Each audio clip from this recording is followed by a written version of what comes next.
Tonight we're staying in the Russell Field shelter. It's a cozy little place. But we have heard from people on the trail there are bears here. Why do you say bears like that? Well, Buck?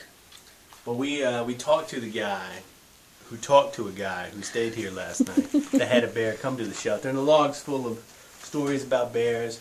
And you're supposed to hang your food when you're in the Smokies anyway. And they have bear cables at all the shelters. So we're going to go hang our food right now on the bear cable.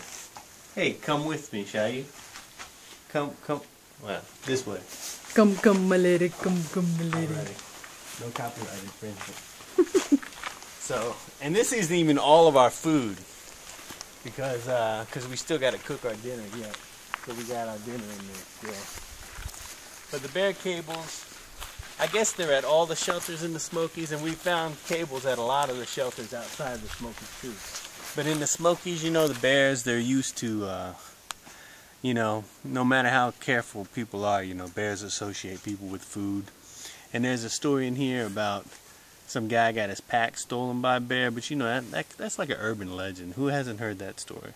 What backpacker, who hiking on the Appalachian Trail hasn't heard the story of the backpacker that got his backpack stolen by a bear? At least it wasn't on him. Has that ever really happened? Or is that an urban legend? I don't know. But anyway, we need to be careful not to leave our packs around. But these are the bear cables. Now when you're hanging your food from a bear, you know you're supposed to hang it at least 10 feet off the ground and 4 feet away from the tree. But you don't have to think about it, you know, when you're using these cables. So we're just going to tie our bags together. Boom. And then they got these little hooky-doos there. And then you just hoist your bags up. Buck, but you're doing it fake. Tell them what you really do. Yeah, this is kind of like an abbreviated version of what we do. Because in addition to just putting our bags on the bear cable, you know, we also put them in a plastic garbage bag and put them up there. Because I've seen people do this, you know, if it rains in the middle of the night, then the next day they got, you know, a soaking bag, you know, full of water and wet food, although we got our Ziploc and everything anyway.